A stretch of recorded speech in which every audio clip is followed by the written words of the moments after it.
Some men are born into greatness. Enzo Ferrari was born into grief. He did not just build the world's most iconic car, he paid for it with everything a man can lose: his son, his wife, his health, his tears. And yet the roar of his engine never died. This is his story, every scar of it. It started in 1898 in Modena, a small town in northern Italy.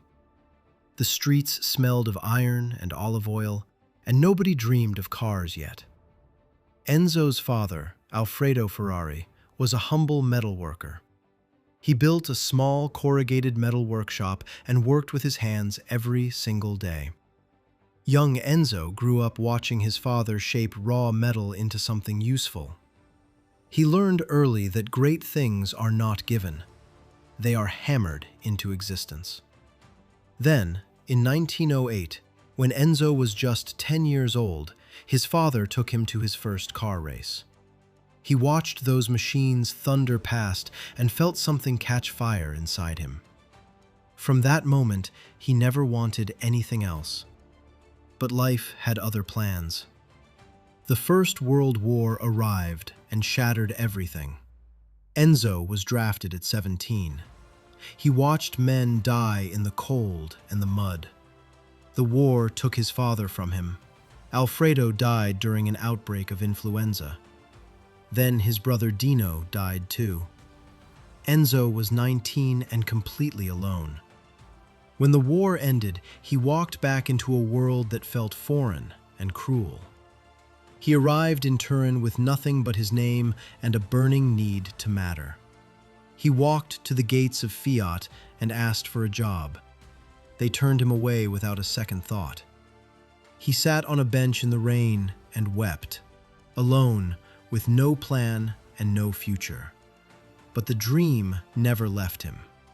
It only went quiet for a while. Alfa Romeo eventually gave him a chance, a small one, a test drive. He was fast, instinctively, frighteningly fast. For 8 years, Enzo Ferrari raced professionally. He won races. He made friends. He finally felt alive. But racing in that era was not sport. It was a lottery with death. In 1928, Enzo's closest friend and fellow driver died on the track right before his eyes. That day, Enzo walked away from racing forever. He never sat in a race car again. But he was not done with speed. In 1929, Enzo Ferrari started Scuderia Ferrari, a racing team, not yet a car company. He recruited drivers, managed the cars, and became the genius behind the wheel, not in it. He chose the prancing horse as his symbol, taken from a WW-1 fighter pilot's plane to honor the fallen. In 1938, Alfa Romeo tried to fully absorb his team and take control. Enzo refused. He would rather have nothing than be controlled. He started from zero, again, in a tiny factory in Maranello. World War II then forced him to stop everything and make machine tools just to survive. Allied bombs fell near the factory. Twice. He rebuilt, both times, with his own hands. On May 11, 1947, the first true Ferrari was born. Its engine sounded like a symphony written in fury. Enzo Ferrari wept when he heard it start for the first time. He said it was the most beautiful sound he had ever heard in his life. Ferrari entered Formula One in 1950, and they were immediately a force. Legends like Alberto Ascari and Juan Manuel Fangio drove for Ferrari and won the world. The name Ferrari began to mean more than a car. It meant victory itself. But glory always comes with a shadow. In 1956, his only son Alfredo, called Dino, was diagnosed with muscular dystrophy. Dino was brilliant, kind, and obsessed with engines, just like his father.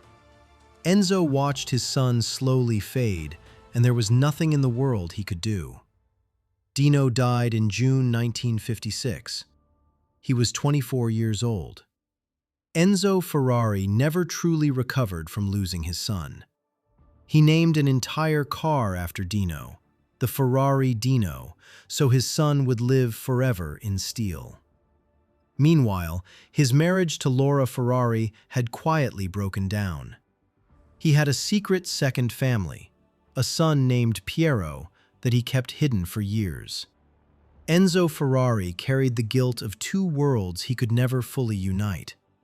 Yet through all of it, the cars kept getting better. The 1962 Ferrari 250 GTO is still considered the most beautiful machine ever made. In 1969, Enzo sold 50% of Ferrari to Fiat, reluctantly to keep the company alive. He was getting old. His eyesight was failing. But he never left Maranello. Even in his 80s, Enzo Ferrari would arrive at the factory every single morning. He once said, "I have never loved anyone as much as I have loved my cars." On August 14, 1988, Enzo Ferrari died at the age of 90. The world felt it. Today, the prancing horse is the most recognized automotive symbol on Earth. But it was never just about the car. It was about a man who turned every sorrow he ever felt into something the world would never forget.